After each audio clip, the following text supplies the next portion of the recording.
Be a part of the best pro wrestling podcast today at patreon.com/Steve and Larson. Enjoy tons of bonus videos, including patron-only live shows, gameplay, and vintage 10 for the wins, access to podcast question threads, the Friendo Care Package, and so much more. Support Going In Raw today at patreon.com/Steve and Larson.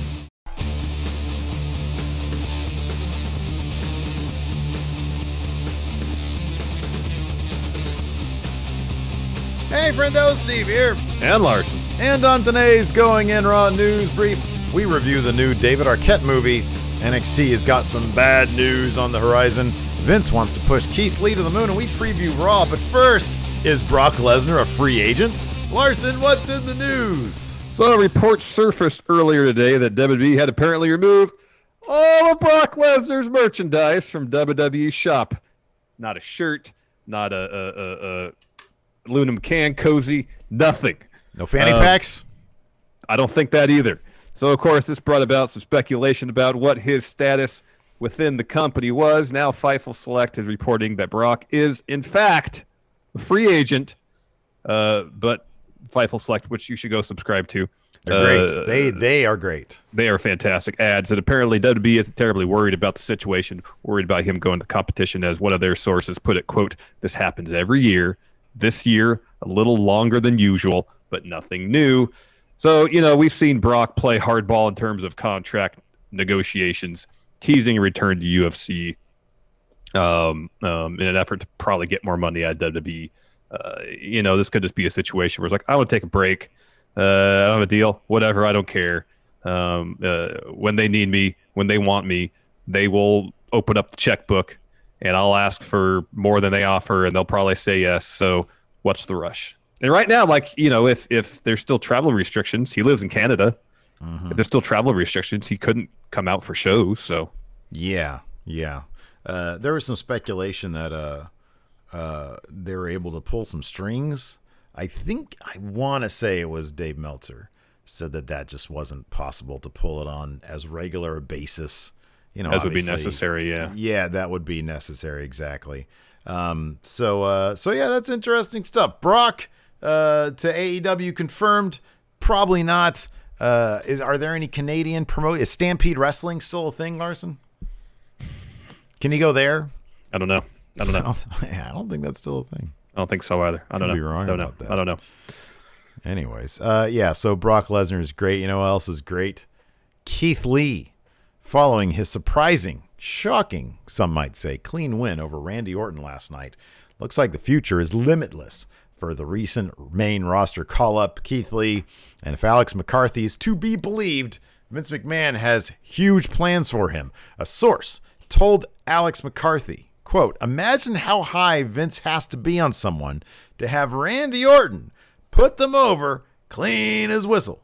Orton doing the best work of his career, wants to help create that next generation of stars. He gets it. Randy Orton is now like a one-man NXT. He's there to create the new stars. You don't need 3 years in developmental. You need one match against Randy Orton, and boom, a star is made." McCarthy also notes that his source mentioned that, quote, "McMahon wants to, quote, push Lee to the moon." And he thought Orton was the perfect foil for him to do that right now. I couldn't agree more. Like I just said, if you want to get somebody over, a clean win. Larson, I had a list.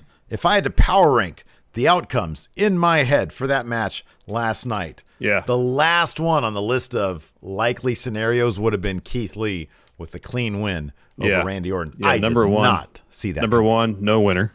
Yeah. Number two, Keith Lee win by DQ. Yeah.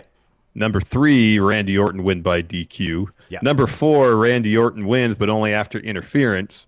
Okay, sure, yeah. Number five, Randy Orton wins clean, and then number six, Keith Lee wins clean. Yeah. Just didn't see it coming. I would have thought they had this match. Retribution would have gotten involved, and they would have had a finish where no one won or someone won by DQ, and that was it. I was surprised, pleasantly surprised, because Keith Lee's great. I want the best for him. I think he deserves all the pushes. But I was surprised when he hits that spirit bomb and Orton didn't kick out. Yeah, that was pretty shocking, man. It's like Spirit Bomb wasn't even in the Big Bang Catastrophe. So yeah, that's interesting stuff, man. If Vince likes you, that's great. We'll see how he charts his path from here on out. It'll be interesting.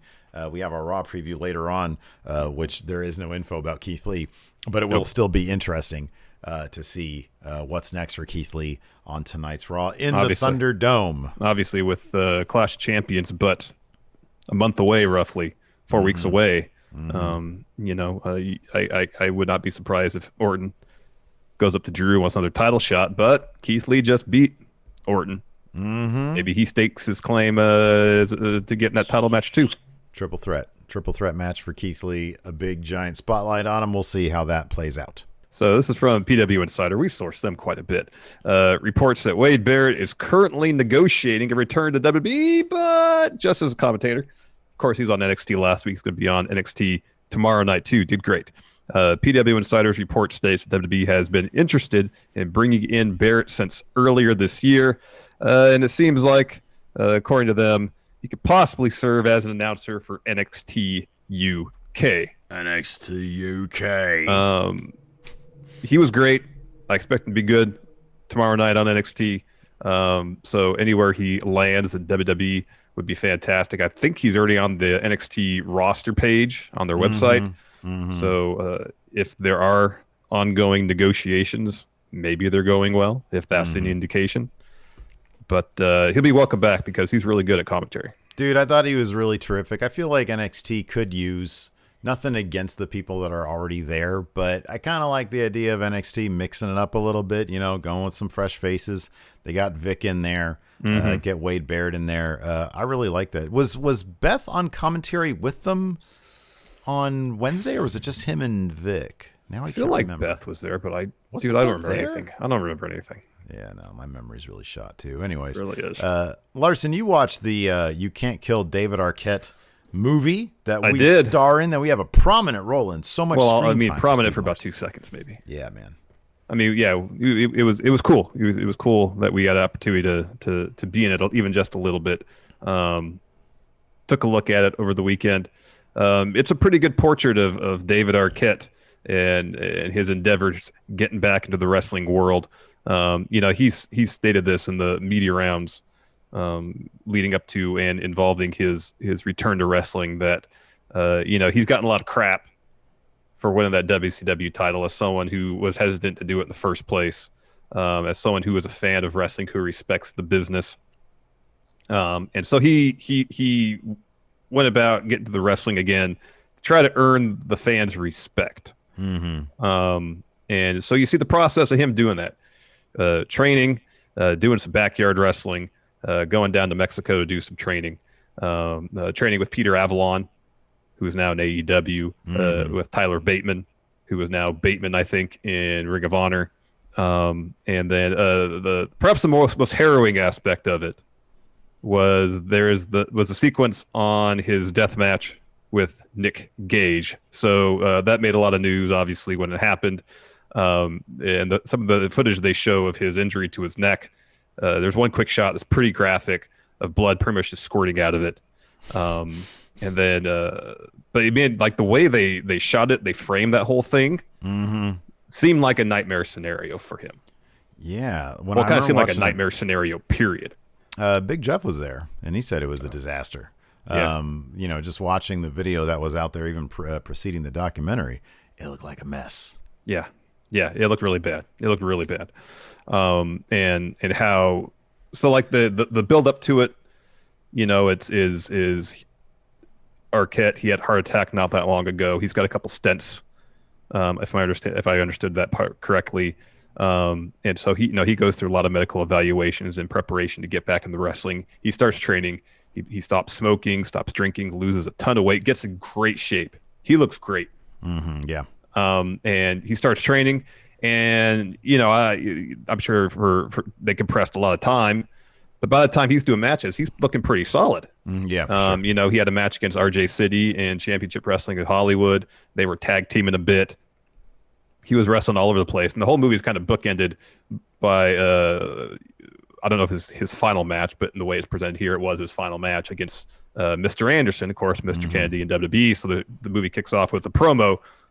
Very kayfabe promo from Mr. Anderson. He's in the gym talking trash about David Arquette trying to be in the wrestling business.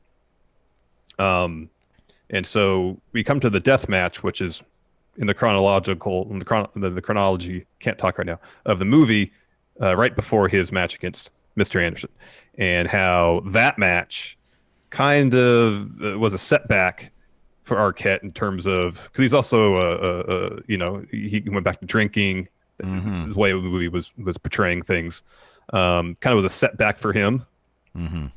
Which, you want to do something, and you get into this, and you have a really scary incident where you got blood squirting out of your neck. Yeah. And they kind of portray his match with Anderson as him being like, okay, I have to get myself right to prepare for this. So he gets back to training. And his wife's there with him. She's kind of doing a Miss Elizabeth thing. It ends on a really sweet moment. There's that. And then he was really good friends with the late Luke Perry. Because Luke Perry drove with him. I think Jungle Boy drove the car that took him to the hospital after the deathmatch incident, but Luke Perry was in there too. Yeah. And so the final little bit in the movie is at a bar wrestling show where David and Jungle Boy have a match, and afterwards David gets on the mic and says, "Hey, I really loved your dad. You're family to me." And there's a really nice moment where Jungle Boy's interviewing. It's like, yeah, I start crying in the ring. In terms of David getting the respect he was looking for, as movie portrays it, it seems like he got that, because after his match with Mr. Anderson, people ringside were shaking his hand, giving him high fives, telling him he did great. Dude put in the work to get in great shape, to learn enough of the craft that he was in PWI's 500 that year. So hopefully for him to kind of heal that wound he has had, not getting respect from wrestling fans, from someone who loves the business and respects the business so dang much, that didn't mean to insult the business by being in that situation, win that world title. I hope this journey help that wound to heal inside him. Yeah. Dude, he did everything and way more. I didn't watch the show. I watched like bits and pieces of it. I'll be honest with you, I was skimming through it looking for us. But because we also, having followed all of this, I sort of I knew what the story was. So I might go back and actually watch it just to see how it plays out on film.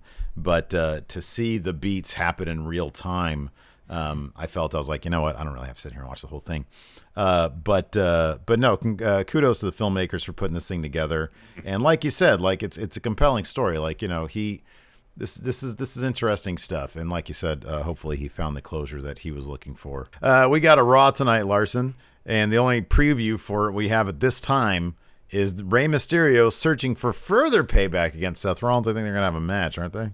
That's my understanding. If they're going to search for further payback, another match. Yeah, payback was yesterday. He needs to move on. Well, as we said, further payback. That's the theme of tonight's Raw. Further payback. More payback. It's like wild card finals. Pay her back. Anyways, that's it for News Brief. We're going to be answering your mailbag questions in the audio version of this podcast. So head over to whatever audio podcast app you listen to check that out. Thanks for watching. Until next time, we'll talk to you later. Bye. Be a part of the best pro wrestling podcast today at patreon.com/Steve and Larson. Enjoy tons of bonus videos, including patron-only live shows, gameplay, and vintage 10 for the wins, access to podcast question threads, the Friendo Care Package, and so much more. Support Going In Raw today at patreon.com/Steve and Larson.